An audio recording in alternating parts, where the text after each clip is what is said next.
Hey guys, what's up? It's Cynthia, aka Sinful, and today we are going to talk about the trauma bond. So when you find yourself in a relationship with a narcissist, the reason why it is so hard to pull yourself out of that relationship is because of something called the trauma bond. This is also the reason why people who break up with a narcissist go back so many times because of the trauma bond. It's also the reason why even after you leave the narcissist for good, you find a hard time healing from that relationship and the trauma. It's because of the trauma bond. So let's talk about what it is and how it's created. All right, so we know when we meet the narcissist, initially they start off with this phase called the love bombing phase, right? So they are laying it on thick. They're telling you everything you want to hear. They're doing the most. They're going out of their way for you. Anything that you say you're looking for in a partner, they pretend to be that. And because they seem like the most perfect person you've ever met, you think that they're your soulmate, and you very quickly in the relationship begin to trust them at a very high level. When you begin to trust them at this very high level, they've got you caught in their trap. They've got you in their web, and you begin to become very vulnerable with them, right? You think that they're your soulmate, and so you feel safe around them. You think that you can trust them with anything. And so once they get you to that very high level of trust, then they begin to very slowly and insidiously do things like criticize you, gaslight you, twist the truth, make backhanded comments, and they also start to pull away from you very gradually to where you almost can't tell if they're doing it or not. Because of this love bombing that they showed you in the very beginning, you find it hard to believe that this other version of them that they're showing you is real, right? The love bombing stage, during that stage, they were perfect. They were awesome. They were amazing. And now you're getting glimpses of this other version of them that is the opposite of that person that they showed you in the beginning. And so because these versions of the narcissist are so completely different, your brain finds a hard time choosing which one is the real one. You're constantly conflicted, constantly trying to figure out who they really are. And you just want the person from the beginning back. That's all you want. And so as the relationship progresses, they begin to let their mask down more often. They begin to show you the dark side of them more often. And the love bombing from the beginning becomes smaller and smaller.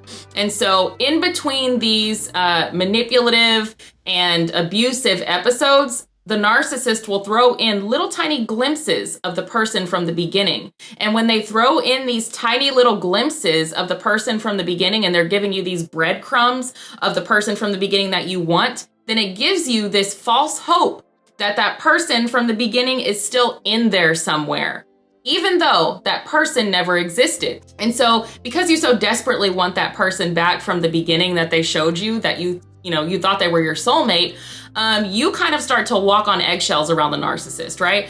Because anytime you try to talk about your feelings, they blow up, they get angry, they give you the silent treatment. So you begin to walk on eggshells, you begin to overlook things that they do wrong, you begin to accept the blame for everything because they're gaslighting you into thinking that everything is your fault. And you begin to accept it, and you sweep things under the rug, and you fall into these traps, and you're just doing everything you can to fix the relationship. And before you know it, while you are so desperately trying to get that person from the beginning back that was actually just an illusion, you find yourself becoming their puppet. You find yourself giving them complete control over you. And once you give up control to the narcissist, they have you exactly where they want you. This means they can more easily manipulate you. They can make you do whatever they want you to do. And it causes you to lose yourself. It causes you to lose your identity. You don't know who you are without the narcissist anymore because you wake up every day trying to please them. You wake up every day hoping you get the good side of them. You wake up every day pouring everything you have into the relationship, and that becomes your identity. That becomes who you are. You become the person who needs to please the narcissist. Through this process of losing yourself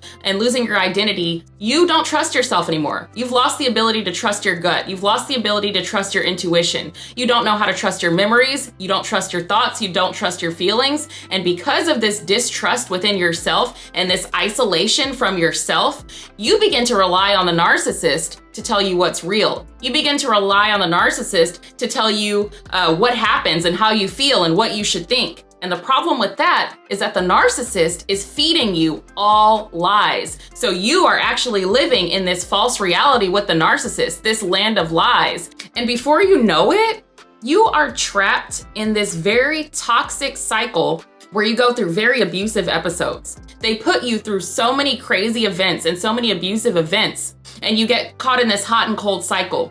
You go through abuse, and then they give you breadcrumbs. You go through abuse, and then they give you breadcrumbs. Highs and lows, and then even the highs become lower. But you don't know because the abuse has become so normalized that the highs still seem high, but it's really just the bare minimum. And you start living every day just for those breadcrumbs. And you become addicted to this hot and cold cycle. You become addicted to the highs after the lows. So after the narcissist abuses you, you crave them more than ever. You are addicted to the high that you know that's coming. The cycle becomes predictable and you can't pull yourself away from it. On top of that, the trauma bond causes you to feel guilt. It makes you feel sorry for the abuser, for the narcissistic person who is abusing you.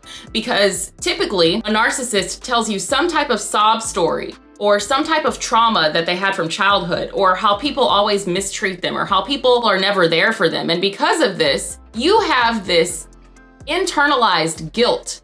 And you feel like it's your job to save them. You feel like it's your job to change them. You feel like it's your job to fix them.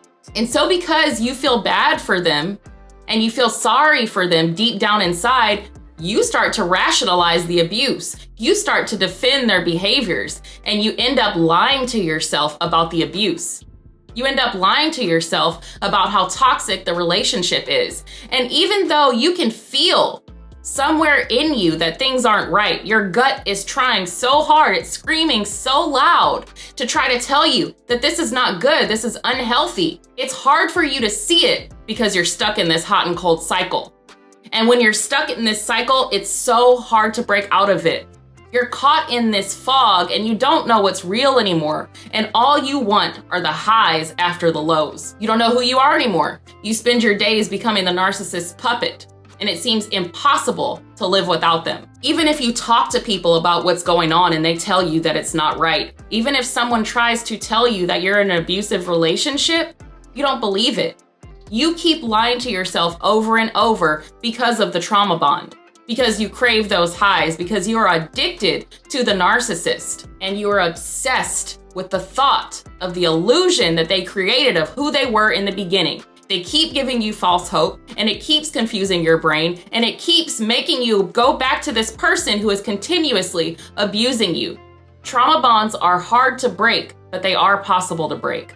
The trauma bond is why so many victims of narcissistic abuse go back to the narcissist repeatedly. It takes an average of 7 times to permanently leave an abusive relationship with a narcissist. You have to come to a point of acceptance that the person that they showed you in the beginning is not real. They will never be that person because they created that person just to keep you trauma bonded to them so that they can manipulate and control you. But the thing about it is, if you continue to stay in this cycle with them, they will endlessly abuse you. I hope this gave you some clarity on what a trauma bond is and how it's created when you are in an abusive relationship with a narcissist. So stay tuned, guys, and don't forget to subscribe.